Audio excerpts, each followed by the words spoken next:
వచ్చే ఏడాది స్వదేశంలో జరిగే టీ20 ప్రపంచకప్కు ముందు భారత టీ20 జట్టు అదగొడుతోంది. ప్రస్తుతం దక్షిణాఫ్రికాలో పర్యటిస్తున్న సూర్యకుమార్ నేతృత్వంలోని యంగ్ భారత్ పర్యాటక జట్టుపై పూర్తి ఆధిపత్యం ప్రదర్శిస్తోంది.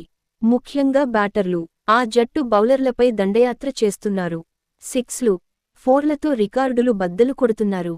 దక్షిణాఫ్రికాతో జరుగుతున్న 4వ టీ20 మ్యాచ్లలో భారత బ్యాటర్లు సంజూ శాంసన్, తిలక్ వర్మలు సెంచరీలతో చెలరేగిపోయారు. ఒకే టీ20 మ్యాచ్లో ఇద్దరు సెంచరీలు కొట్టి రికార్డు సృష్టించారు. వీరిద్దరి విధ్వంసంతో టీమిండియా నిర్ణీత 20 ఓవర్లలో వికెట్ నష్టానికి 283 పరుగులు చేసింది. ఈ మ్యాచ్లో టాస్ గెలిచిన భారత కెప్టెన్ సూర్యకుమార్ యాదవ్ తొలుత బ్యాటింగ్ ఎంచుకున్నాడు.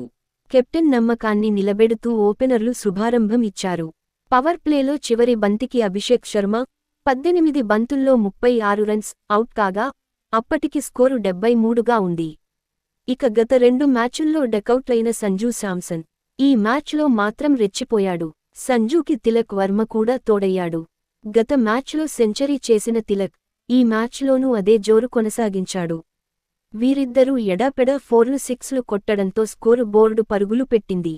స్వదేశంలో మ్యాచ్ ఆడుతున్నప్పటికీ భారత బ్యాటర్ల ధాటికి సౌతాఫ్రికా బౌలర్లు తెల్లమొహం వేశారు. బంతి పడటమే ఆలస్యం, స్టాండ్స్లోకి పంపడమే అన్నట్లు సంజూ, తిలక్ చెలరేగిపోయారు.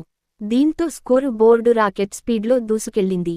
ఈ క్రమంలోనే తొలుత సంజూ శాంసన్, ఆ తర్వాత బంతుల వ్యవధిలోనే తిలక్ వర్మ సెంచరీలు పూర్తి చేసుకున్నారు.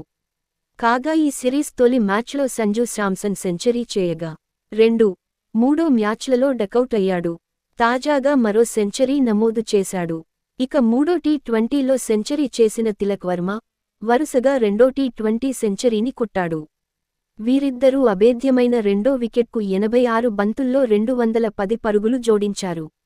దీంతో 20 ఓవర్లలో భారత్ వికెట్ నష్టానికి 282 పరుగులు చేసింది.